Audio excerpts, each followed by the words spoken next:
Bienvenue sur Que devient l'Afrique, l'espace où l'on écoute avant de conclure, où chaque mot pèse comme un verdict de l'histoire et chaque silence interroge notre avenir commun. Depuis l'Afrique de l'Ouest secouée par les coups d'État récents et la naissance de l'Alliance des États du Sahel, une voix s'élève, celle de Franklin Nyamsi, intellectuel panafricaniste, qui accuse, interpelle et mobilise autour du rôle de la France et de certains dirigeants africains, dont Patrice Talon. Avant toute analyse, prenons le temps d'écouter l'extrait, de comprendre les faits, les intentions et le contexte. Car derrière ces paroles se dessinent des enjeux politiques, historiques, économiques et moraux qui dépassent largement un simple discours. Et si ces mots révélaient une fracture plus profonde du destin africain? Deuxième élément important qu'il faut souligner, à propos de Patrice Talon, en se servant de la France pour agresser de nouveau un peuple africain, un pays africain, Patrice Talon accélère la dégringolade de l'armée française en Afrique. Les révolutionnaires africains savent qu'il faut prendre des dispositions pour que l'armée française ne soit plus jamais en capacité d'agresser de façon aussi brutale, de façon aussi aberrante, de façon aussi délibérée un pays africain.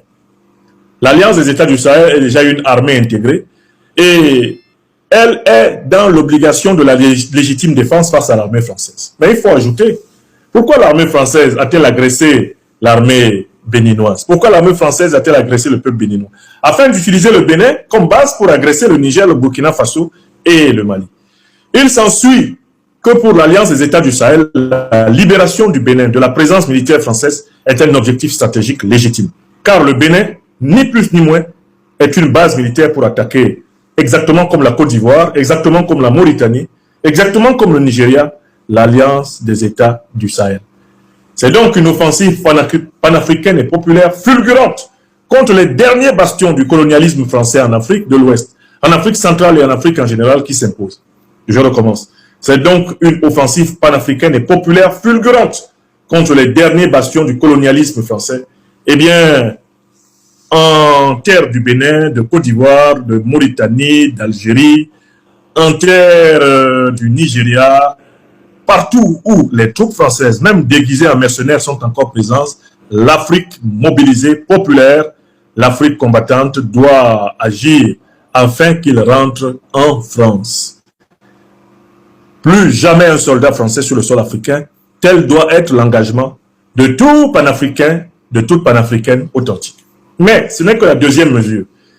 Il y a une troisième mesure qui est importante, les tribunaux béninois. Les tribunaux africains doivent se saisir de toutes les exactions commises par l'armée française contre les Africains et les porter sur des décisions avec des condamnations, avec des réparations, avec des mandats correspondant à ces crimes de guerre, à ces crimes contre l'humanité, comme ceux qui viennent d'être commis contre le peuple béninois.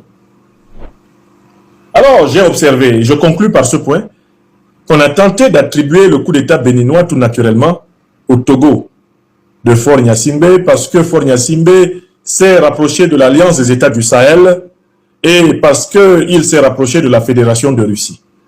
On a tenté de lui faire porter le chapeau en disant que le lieutenant-colonel Tigri se serait réfugié au Togo et aurait mené son coup d'État à partir du Togo. Je viens du Togo et je n'ai eu aucun élément d'appréciation permettant d'établir une telle thèse. Mais, pourtant, de manière incontestable, on sait que le régime togolais, en raison de son rapprochement avec l'AES et de son rapprochement avec la Fédération de Russie, est dans le viseur du néocolonialisme français et de ses serviles servants locaux que sont Alassane Dramane Ouattara, le satrape républicain venu de Sendou pour troubler la paix des Ivoiriens, ayant renié notre belle terre burkinabé de Sendou pour troubler, croit-il, toute l'Afrique avant d'être incessamment dégagé. Le Bénin est dans le viseur de Ouattara Dramane. Et je peux vous dire, sans risque de me tromper, qu'Alassane Dramane Ouattara a tenté ces derniers mois de renverser le régime du président Faure Gnassingbé. Il a introduit des commandos de forces spéciales ivoiriennes qui actuellement sont en prison au Togo. Alassane Dramane Ouattara veut faire plaisir à ses maîtres les néocolonialistes français. Il veut punir Faure Gnassingbé parce que celui-ci, eh bien, dans un sursaut d'orgueil, s'est allié à ses frères du Mali, du Burkina Faso et du Niger en leur offrant le port de Lomé pour se désétrangler économiquement, géostratégiquement et géotactiquement, Alassane Dramane Ouattara a été chargé par les néocolonialistes français de tenter d'en finir avec le régime de Faure Gnassingbé. Voilà comment il a envoyé une douzaine d'officiers qui ont été pris et qui sont actuellement en prison et que Ouattara Dramane honteusement n'ose pas revendiquer. Ce sont nos sources françaises qui nous ont permis de le savoir de manière irréfragable. D'ailleurs, il faudrait maintenant que des journalistes puissent interroger éventuellement les autorités togolaises pour recouper l'information que je tiens de sources françaises. Bien sûr, chacun a le secret de ses sources, je ne les donnerai pas. En tout cas, sachez qu'Alassane Dramane Ouattara a tenté ces derniers temps de renverser Faure Gnassingbé pour le punir de s'être rapproché, de s'être allié à l'AES et de s'être rapproché de la Fédération de Russie. On sait aussi que l'objectif numéro 2 des criminels néocolonialistes français qui ont tué des civils béninois et des militaires béninois, il y a quelques jours, leur objectif est de créer une tension entre le Bénin et le Togo afin de légitimer une agression militaire contre le Togo. Macron ne vise ni plus ni moins que de conserver par la force les bastions qu'il a perdus par la voie du droit. Et voilà comment, face à un Faure Gnassingbé qui n'obéit plus le doigt sur la couture, un Faure Gnassingbé qui essaye de s'émanciper du traquenard néocolonialiste de la France-Afrique, la solution est toujours la punition. Dès les premières phrases de Franklin Nyamsi, une tension palpable s'installe et force la tension. Il parle d'agression, de responsabilité politique et de rupture historique, dans un contexte africain où les faits sont désormais connus et difficilement contestables. Depuis 2020, l'Afrique de l'Ouest traverse une recomposition géopolitique profonde, marquée par les coups d'État au Mali, au Burkina Faso et au Niger, suivi du retrait progressif de l'armée française de ces territoires et de la création de l'Alliance des États du Sahel.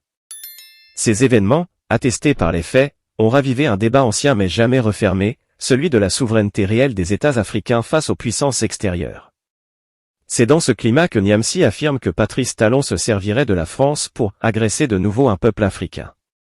Cette affirmation, lourde de sens, ne vise pas seulement un dirigeant, mais interroge une architecture politique héritée de la période post-coloniale, où l'indépendance formelle n'a pas toujours signifié l'autonomie stratégique. Lorsque Nyamsi évoque la dégringolade de l'armée française en Afrique, il s'appuie sur une réalité observable. En quelques années, Paris a perdu des positions militaires majeures dans le Sahel, autrefois considérées comme acquises. Ce recul, inédit depuis les indépendances, a profondément marqué les imaginaires politiques africains.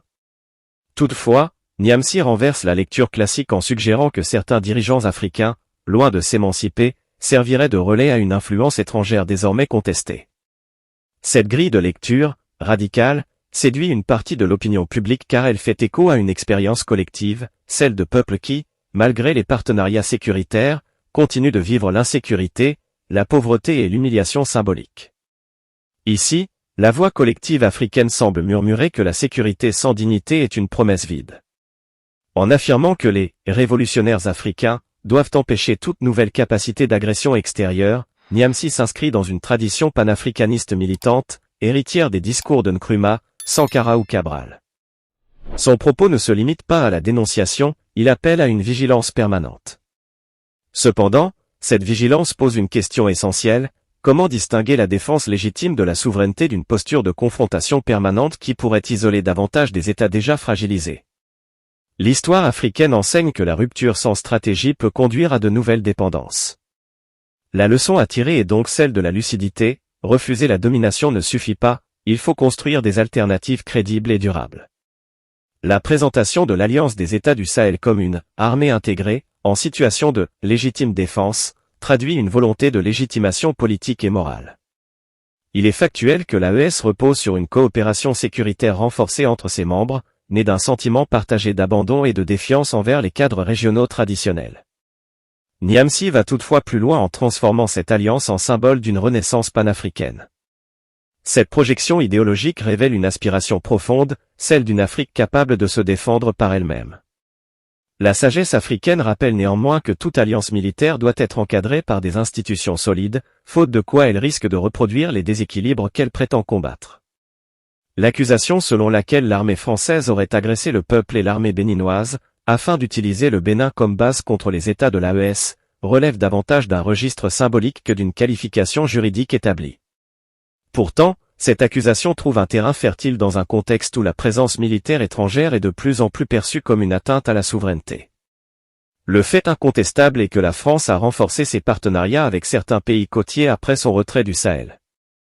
La question centrale devient alors, comment ces coopérations sont-elles perçues par les populations? La leçon pour l'Afrique est claire, sans adhésion populaire, aucune stratégie de défense ne peut être stable ni légitime.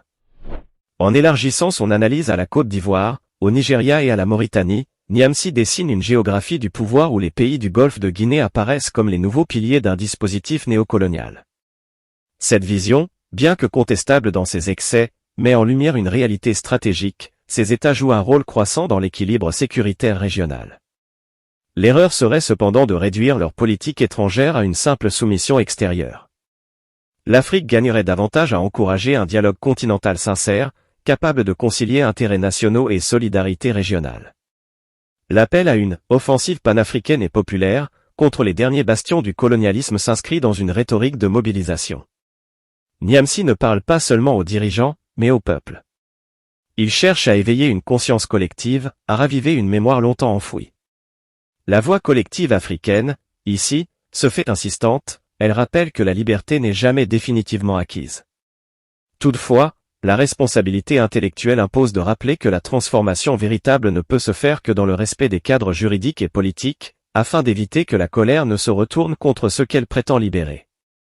L'idée selon laquelle, plus jamais un soldat français, ne devrait être présent sur le sol africain traduit une aspiration radicale à l'autonomie totale. Cette position pose un dilemme stratégique majeur, comment assurer la sécurité dans des régions confrontées à des menaces complexes, tout en refusant toute assistance extérieure. L'histoire contemporaine montre que l'isolement n'a jamais été une solution durable. La leçon à tirer est celle de l'équilibre, coopérer sans se soumettre, dialoguer sans se renier.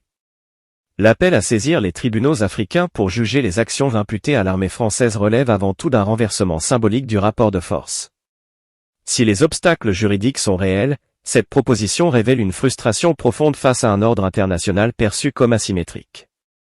La sagesse africaine invite ici à transformer cette frustration en renforcement concret des institutions judiciaires africaines, afin qu'elles deviennent des références crédibles pour leurs propres citoyens.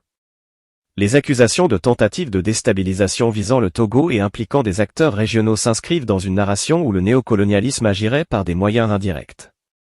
Si ces affirmations nécessitent des vérifications rigoureuses, elles traduisent surtout un climat de méfiance généralisée. Cette méfiance est l'un des héritages les plus toxiques de l'histoire post-coloniale. La leçon pour l'Afrique est urgente, sans confiance mutuelle entre États africains, aucune renaissance continentale ne sera possible. À travers l'ensemble de ses propos, Franklin Niamsi adopte une posture de combat idéologique assumée. Il ne cherche pas la neutralité, mais l'éveil. Sa parole agit comme un miroir tendu à l'Afrique, parfois déformant, mais révélateur. La responsabilité des intellectuels, des médias et des citoyens est alors de transformer ce miroir en outil de réflexion, et non en instrument de division. Cette analyse ne vise pas à sanctifier ni à diaboliser. Elle cherche à éclairer, à rappeler que les faits historiques et contemporains doivent nourrir une réflexion mature. L'Afrique est à un tournant. Elle peut choisir la lucidité, la solidarité et la construction patiente de sa souveraineté, ou se perdre dans des affrontements symboliques stériles. L'espoir demeure, car une Afrique consciente de son histoire est une Afrique capable de se réinventer. L'avenir dépendra de la vigilance de chacun, de la sagesse collective et du courage d'assumer ses choix. Comme le dit un proverbe africain, on ne peut pas empêcher l'oiseau de voler au-dessus de sa tête, mais on peut l'empêcher d'y faire son nid.